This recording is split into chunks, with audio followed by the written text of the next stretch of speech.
आज हम कृषि रसायन विज्ञान के प्रथम अध्याय का अध्ययन करेंगे। अध्याय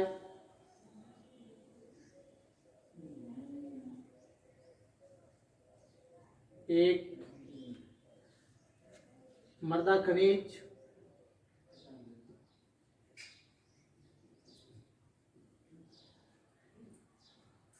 चट्टानों का पक्ष,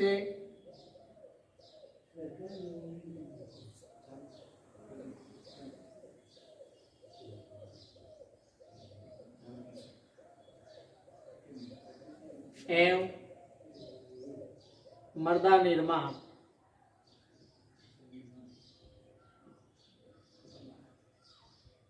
पहला पार्ट है मृदा खनिज, चट्टानों का पक्ष और मृदा निर्माण, यानी कि मृदा में उपस्थित विभिन्न प्रकार के खनिजों के बारे में जानकारी लेंगे, चट्टानों का टूटना और उनसे मृदा के निर्माण होने की संपूर्ण जानकारी हम इस पाठ में लेंगे। उससे पहले सबसे पहले हम जानेंगे मृदा क्या होती है।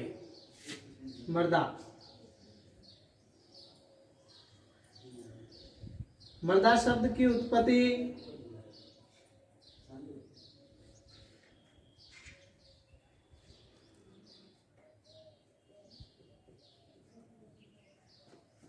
लैटिन भाषा के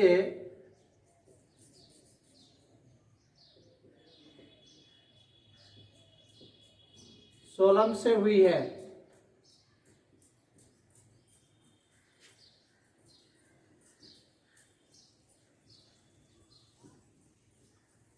यानी लैटिन भाषा के सोलम शब्द से मृदा शब्द की उत्पत्ति हुई है। सोलम का शाब्दिक अर्थ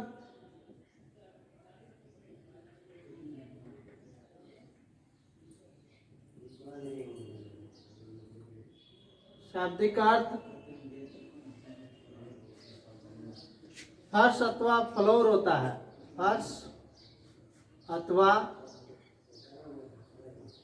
फ्लोर, यानी लैटिन भाषा में हर्ष अथवा फ्लोर को सोलम कहते हैं, अर्थात मृदा को सोलम कहते हैं। हर्ष या फ्लोर मृदा शब्द का शाब्दिक अर्थ है। मृदा को पृथ्वी की सबसे ऊपरी परत माना जाता है। मृदा को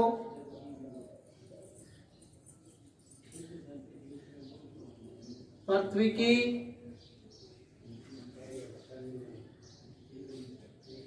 सबसे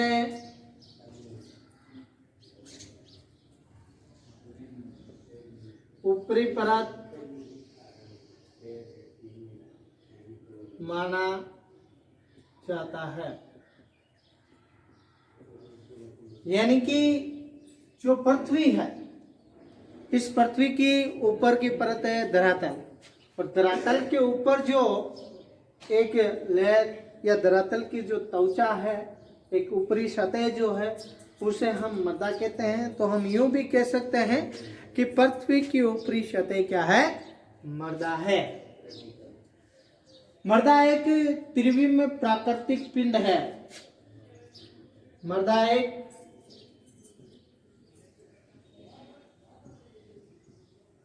त्रिविमीय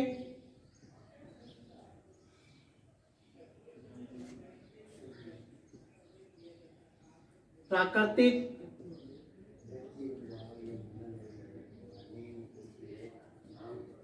पिंड है।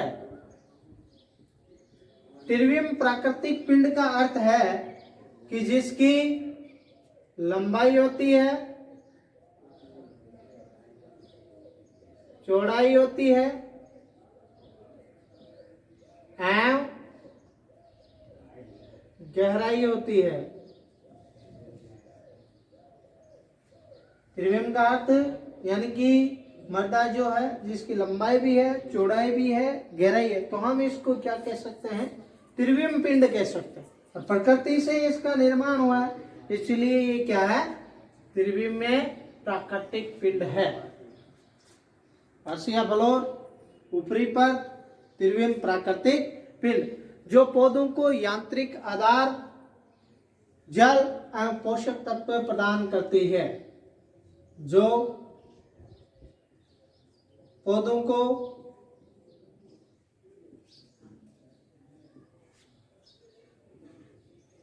यांत्रिक आधार,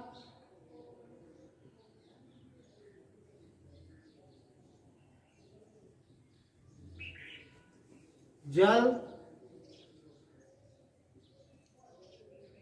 एवं पोषक तत्व प्रदान करती है।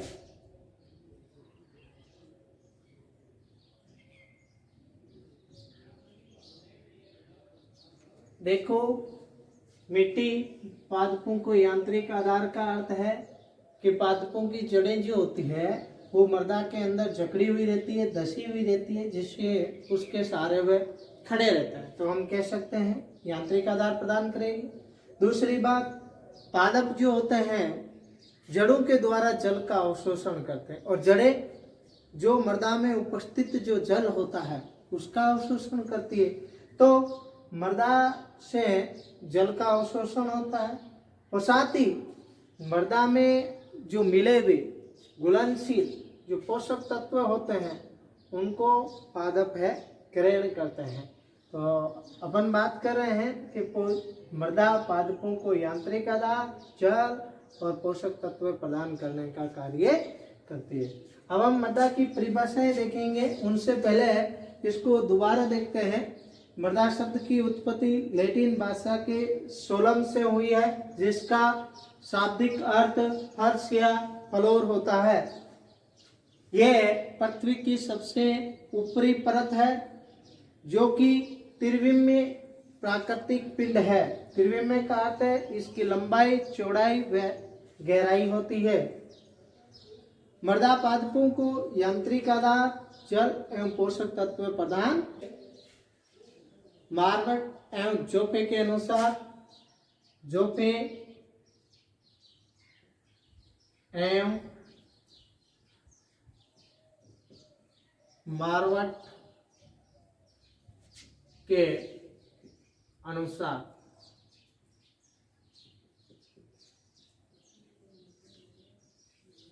जोपे एवं मार्वट के अनुसार मृदा एक प्राकृतिक पिंड है, जो प्राकृतिक पदार्थों पर प्राकृतिक बलों के प्रभाव से उत्पन्न हुई है। तो ये प्राकृतिक पिंड है। देखो, मृदा एक प्राकृतिक पिंड है, जो कि प्राकृतिक पदार्थों पर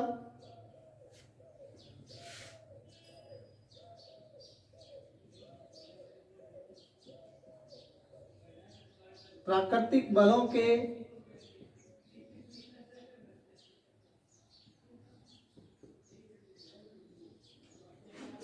प्रभाव से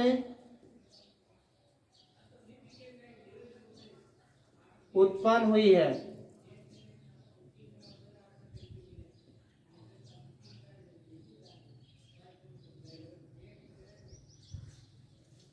मृदा एक क्या है? प्राकृतिक पिंड है, जो प्राकृतिक पदार्थों पर प्राकृतिक बलों के प्रभाव से उत्पन्न हुई। प्राकृतिक पदार्थों का अर्थ यहाँ पर हम कह सकते हैं, मुख्य एग्जाम्पल के लिए जैसे चट्टानें जो है उनको हम एक प्राकृतिक पदार्थ मानते हैं। ठीक है, उन पर प्राकृतिक बलों के प्रभाव से उत्पन्न हुई। प्राकृतिक बल जैसे वर्षा, तापमान, वायु, जल प्रवाह, हिमनद, ये सब क्या है? प्राकृतिक बल है। इन प्राकृतिक बलों से, इन प्राकृतिक पदार्थों का जब क्या हुआ, टूटना हुआ, तो उससे क्या निर्मित हुआ? प्राकृतिक पिंड। उसको हमने क्या नाम दिया? मृदा नाम दिया। ये बात कौन बताते हैं? जोपे या मार्वट बताते हैं।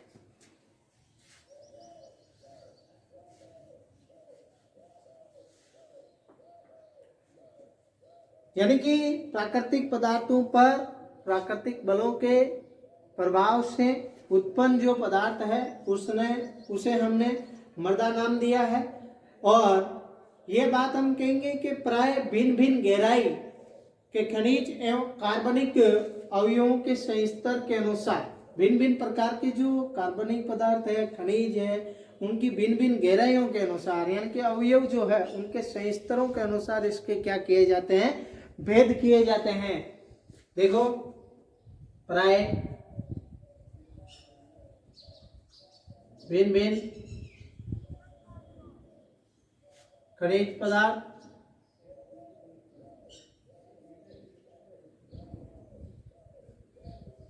व कार्बनिक अवयवों के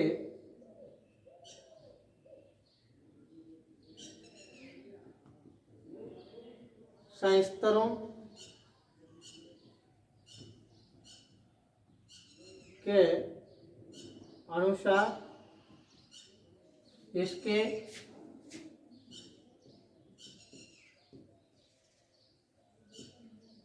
भेद किए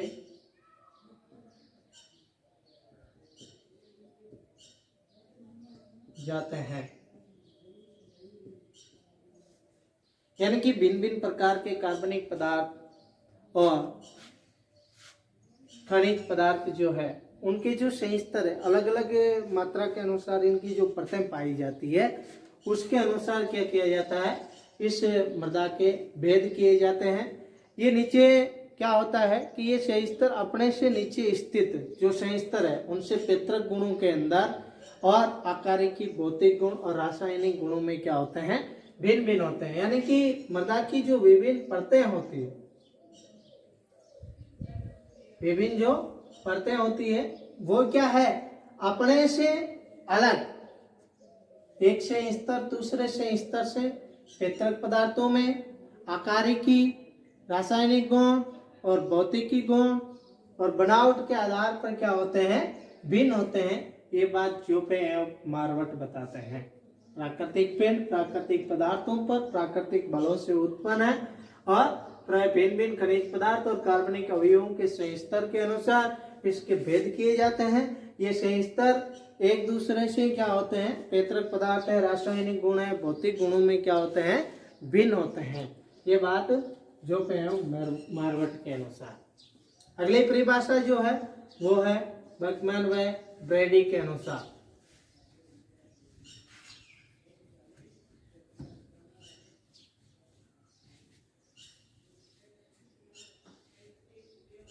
बकमैन व ब्रैडी के अनुसार मृदा एक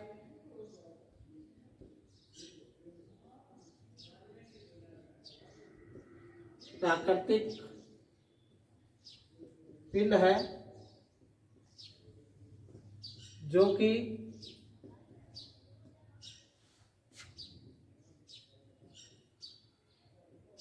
चट्टानों के अपक्षय या हम इसको कह सकते हैं विच्छेदन, अपक्षय व कार्बनिक पदार्थों के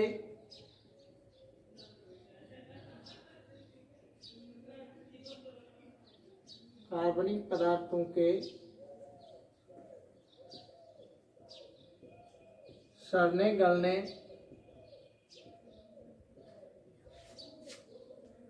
से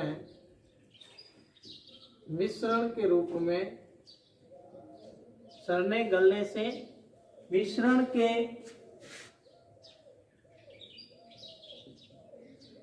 परिवर्तन से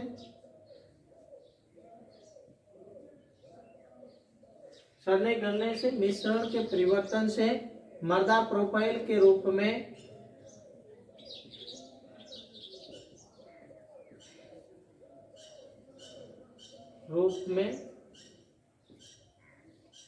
विकसित हुई है। देखो बेकमैन व ब्रेडी क्या बताते हैं कि मृदा एक प्राकृतिक पिंड है, यानी कि इसका निर्माण तो प्राकृतिक रूप से हुआ, जो कि चट्टानों के अपक्षय यानी कि हम कह सकते हैं विच्छेदन यानी कि चट्टानों के टूटने व कार्बनिक पदार्थों के सड़ने गलने से। कार्बनिक पदार्थ मतलब पेड़ पौधों की घास फूस की पत्तियां हैं, डंठल है, कृषि उत्पाद है, जो मृत जीव जंतुओं का शरीर है, इन सब के सड़ने गलने से और चट्टानों के अपक्षय से इनका जो मिश्रण है उस मिश्रण में परिवर्तन होने से ये मृदा प्रोफाइल या परिच्छेदिका के रूप में विकसित हुई है। मृदा प्रोफाइल किसे कहते हैं कि ये जो मृदा की विभिन्न परतें होती है, इन परतों को शामिल रूप से हम मृदा प्रोफाइल या मृदा परिच्छेदिका कहते हैं। तो मृदा प्रोफाइल का निर्माण किस प्रकार से हुआ है? चट्टानों के टूटने व कार्बनिक पदार्थों के सड़ने गलने से जो मिश्रण के रूप में विकसित हुई है वो मृदा प्रोफाइल है। बात करें तो पृथ्वी को ये पतले आवरण के रूप में ढके रहती है और पादपों को यांत्रिक आधार व जीविका प्रदान करती है। इसी में बेकमैन और ब्रेडी बताते हैं कि ये मृदा को पतले आवरण के रूप में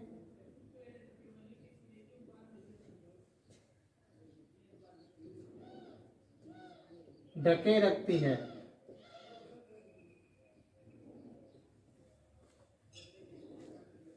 यानी कि मृदा को ही पृथ्वी को, यानी कि जो मृदा है वो पृथ्वी को पतले आवरण के रूप में क्या रखती है? ढके हुए रहती है। एक पृथ्वी के ऊपर मृदा जो है वो आवरण है और जल और वायु की उपयुक्त मात्रा मिलने पर जल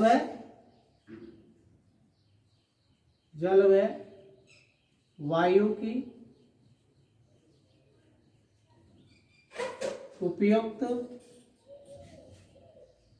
मात्रा मिलने पर पौधों को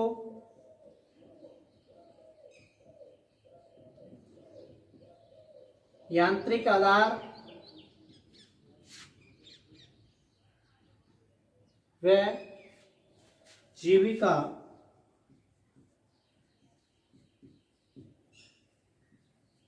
प्रदान करती है।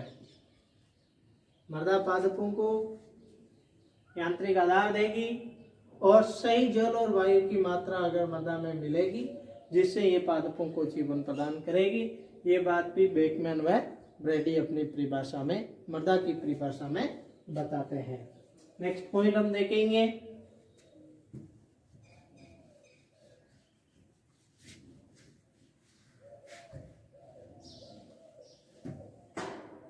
मृदा की विशेषताएं।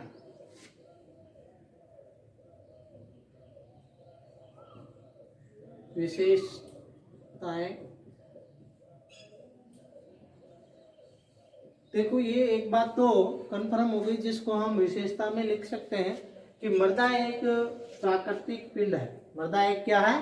प्राकृतिक पिंड है जो पादपों को प्राकृतिक माध्यम उपलब्ध कराती। पादपों को क्या करेगी?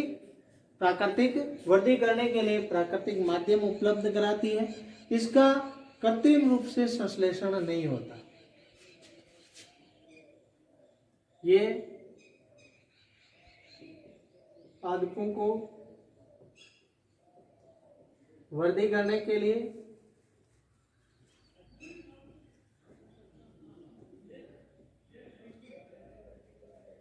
प्राकृतिक माध्यम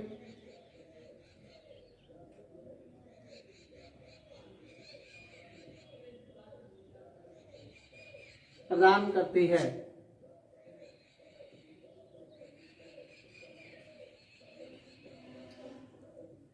इसका कृत्रिम रूप से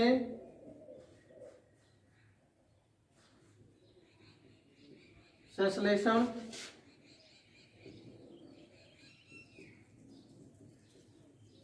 नहीं किया जा सकता।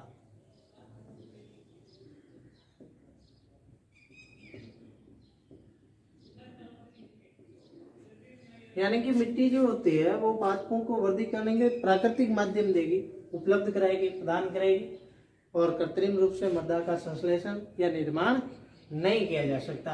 ये एक विशेषता हम लिख सकते हैं इसकी। दूसरी बात हम लिख सकते हैं कि इसके या ये विभिन्न संस्तरों में विभाजित होती है।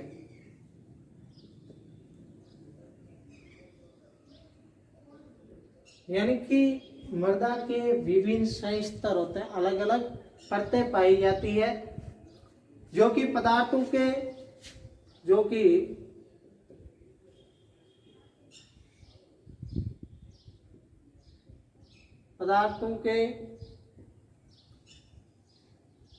संचार, स्थानांतरण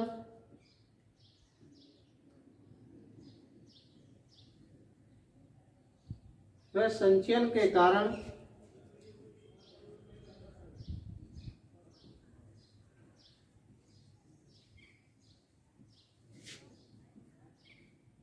मृदा में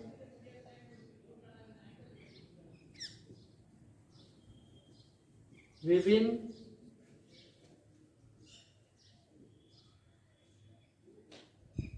परतें पाई जाती है।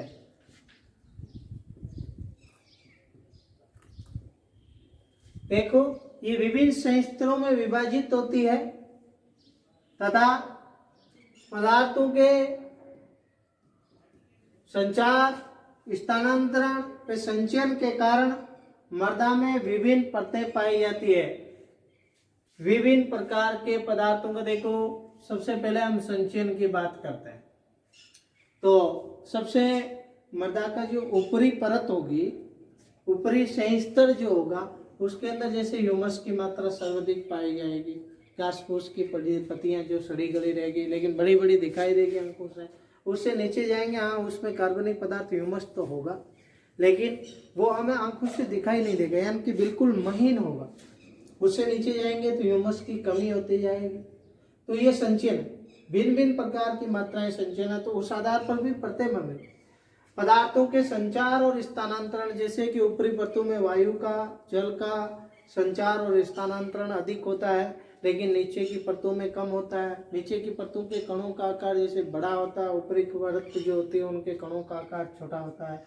तो इन विशेषताओं के कारण क्या होता है कि मृदा में विभिन्न संस्तर होते हैं, ये विभिन्न परतों से मिलकर बनी हुई होती है। ये दूसरी विशेषता। तीसरी विशेषता की हम बात करें तो मृदा भू प्रॉपर्टी व वायुमंडल के मध्य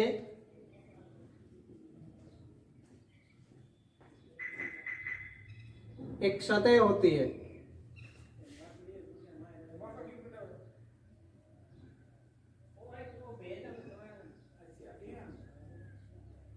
यानी कि मिट्टी जो होती है, भू प्रॉपर्टी को तो धरातल और ऊपरी जो वायुमंडल है, धरातल और वायुमंडल के बीच में मृदा क्या है, एक सतह होती है। और ये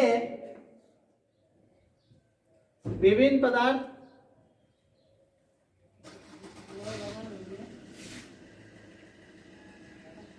जैसे ऊर्जा, जल, वायु के पुनः चक्रण का कार्य करती है।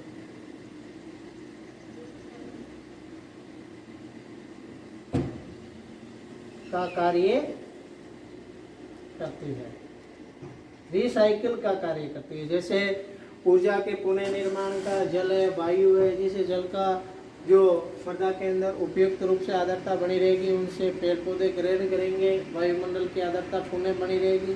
वायु की जो संगठन है एक निश्चित संगठन जो बना रहेगा, मृदा वायु के संगठन की यहाँ पर हम बात कर रहे हैं। तो ये सब कार्य जो है वो मृदा के द्वारा नियंत्रित किए जाते हैं। तीसरी बात हम करें तो मृदा पौधों की वृद्धि, चौथी विशेषता, ये मृदा जो होती है इसकी ऊपरी सतह जो होती है कृषि परतों में उत्पादन, मृदा की ऊपरी सतह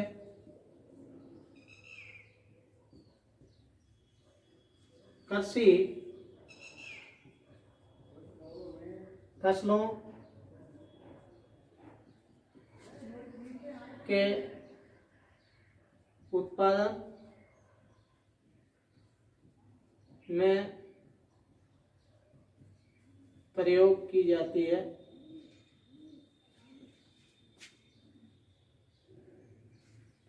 इनकी मिट्टी की जो ऊपरी सतह है उस पर कृषि फसलों के उत्पादन में प्रयोग की जाती है। ऊपर की जो लेयर है, देखो मृदा की दो परतें होती है, जैसे पृष्ठ मृदा और अवमृदा। पृष्ठ मृदा ऊपरी परत यानी कि 0 से लेकर 15 सेंटीमीटर तक की जो गहराई तक की परत होती है उसे हम पृष्ठ मृदा कहते हैं, और 15 सेंटीमीटर से नीचे की जो परत होती है उसे हम अवमृदा कहते हैं। जो ये ऊपरी सतह है मृदा की ऊपरी सतह, ये कृषि के लिए उपयुक्त मानी जाती है, कृषि फसलों के उत्पादन के लिए उपयुक्त मानी जाती है, इसलिए इसका उपयोग किसमें किया जाता है, कृषि फसलों के उत्पादन में इसको प्रयोग में किया जाता है। इंपॉर्टेंट बात है ऊपरी सतह, क्यों?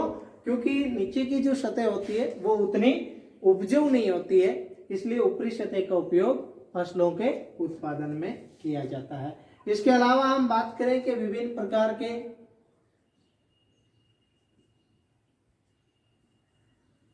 प्रकार के कार्य, जैसे भवन निर्माण,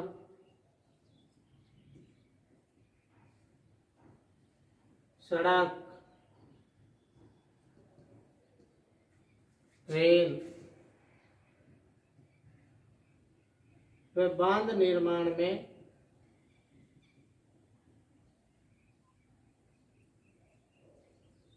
मृदा का उपयोग किया जाता है। भवन निर्माण में, सड़क में, रेल, बांध, इन सब के निर्माण में मृदा का उपयोग होता है। साथ ही निरर्थक पदार्थों को मिलाने में, निरर्थक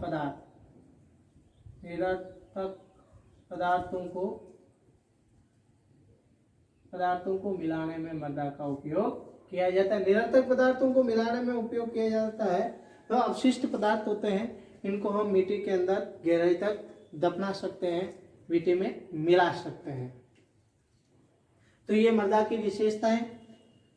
ये पादपों की वृद्धि करने के लिए प्राकृतिक माध्यम प्रदान करती है, इसका कृत्रिम रूप से संश्लेषण नहीं किया जाता, यानी कि प्राकृतिक पिंड है तो पादपों को ये प्राकृतिक रूप से माध्यम वृद्धि करने के लिए माध्यम देगी, कृत्रिम रूप से इसका संश्लेषण नहीं हो सकता।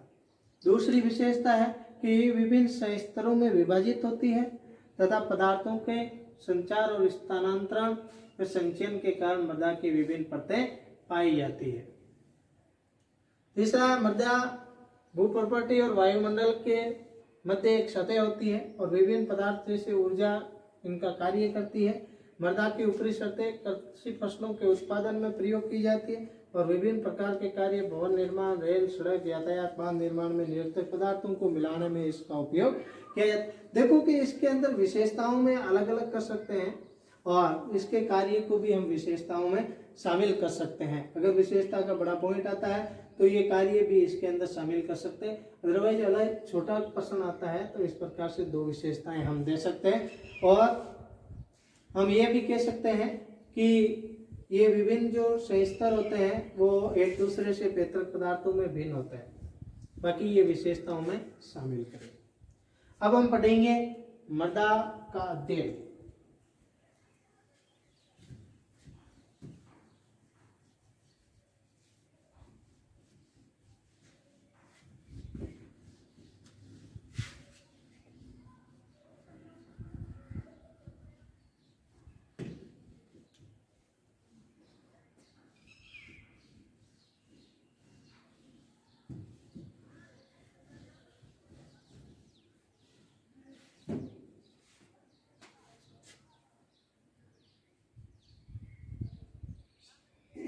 मृदा का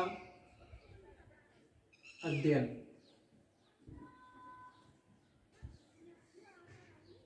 मृदा का अध्ययन हम दो शाखाओं में करते हैं। एक नंबर पेडोलॉजी,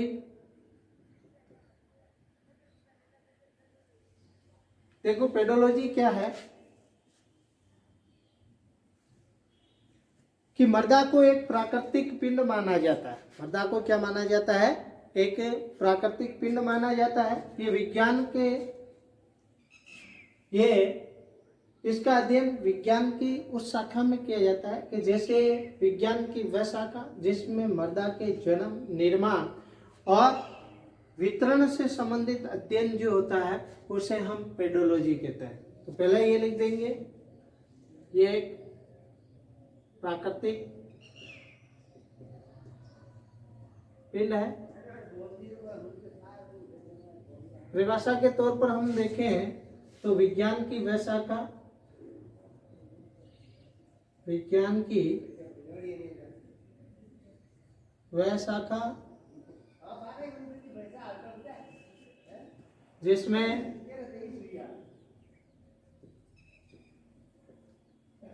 मृदा के जन्म, निर्माण व वितरण से संबंधित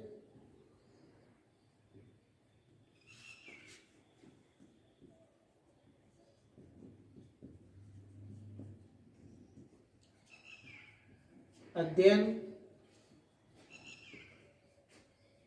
किया जाता है उसे पेडोलॉजी कहते हैं। यानी विज्ञान की वो शाखा जिसमें मृदा के जन्म, निर्माण व वितरण से संबंधित अध्ययन किया जाता है तो उसे पेडोलॉजी कहते हैं। दूसरी शाखा जो है वो है मृदा शास्त्र। मृदा शास्त्र,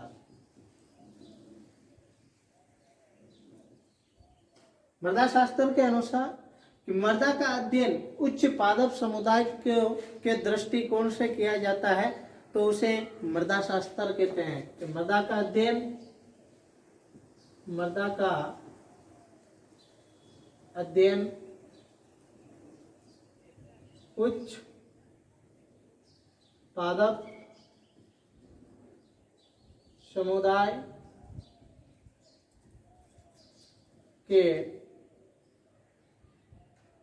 दृष्टिकोण से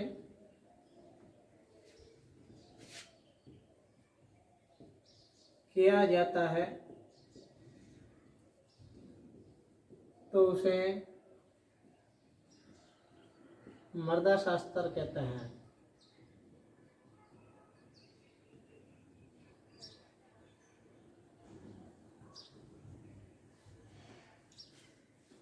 मृदा का अध्ययन उच्च पादप समुदाय के दृष्टिकोण से किया जाए तो मृदा शास्त्र है। उच्च पादप समुदाय यानी कि पेड़ पौधों के जो ये अलग अलग वर्ग है, कक्षाएं हैं, उनको ध्यान में रखते हुए, उच्च वर्गों को ध्यान में रखते हुए अगर मृदा का अध्ययन किया जा रहा है तो विज्ञान की वो शाखा मृदा शास्त्र कहलाएगी। और यदि मृदा का अध्ययन विज्ञान के जिस शाखा में मृदा के जन्म, निर्माण व वितरण से संबंधित अध्ययन किया जा रहा है तो उसे हम पेडोलॉजी कहते हैं। आज हम इतना ही पढ़ेंगे। अगला जो पॉइंट है, मृदा एक प्राकृतिक पिंड, जिसको नेक्स्ट पॉइंट में लेंगे। मृदा का आज हमने जो पढ़ा है, मृदा का शाब्दिक अर्थ सोलम से उत्पत्ति और इसका अर्थ हर्ष या फ्लोर। दूसरी बात हमने ये सीखी है कि मृदा एक क्या है, प्राकृतिक पिंड है। परिभाषाओं में हमने देखा है कि पहली परिभाषा जो थी जोपे और मार्वट के अनुसार, उनके अनुसार मृदा प्राकृतिक पिंड है जो प्राकृतिक पदार्थों पर प्राकृतिक बलों के प्रभाव से उत्पन्न हुई है। दूसरे में हमने देखा था कि बकमैन व ब्रेडी के अनुसार परिभाषा, उसमें हमने देखा है कि मृदा का जो निर्माण हुआ है वो चट्टानों के विच्छेदन और कार्बनिक पदार्थों के सड़ने गलने से जो मिश्रण के रूप में परिवर्तनशील प्रोफाइल जो बनी है वो मृदा है।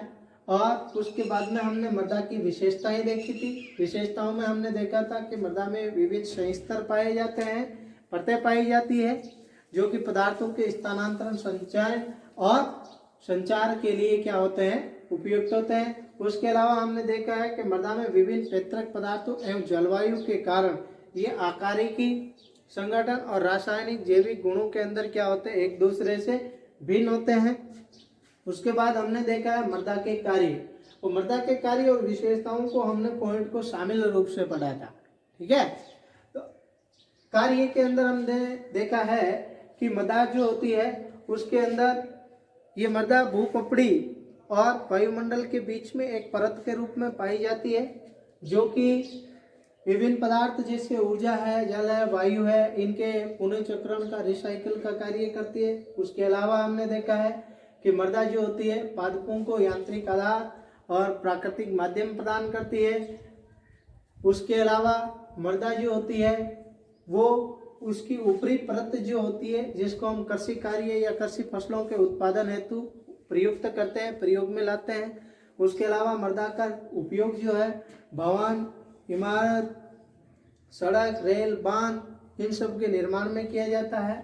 और विभिन्न निरर्थक पदार्थ, अपशिष्ट पदार्थ जिनको मिलाने के अंदर भी मृदा का उपयोग किया जाता है। उसके अलावा हमने मृदा के अध्ययन की 2 शाखाएं पढ़ी है, जैसे पेडोलॉजी जो कि इसके अंदर मृदा के जन्म, निर्माण और वितरण से संबंधित अध्ययन किया जाता है। मृदा शास्त्र के अंदर क्या होता है कि मृदा का अध्ययन उच्च पादप समुदाय के दृष्टिकोण से किया जाता है।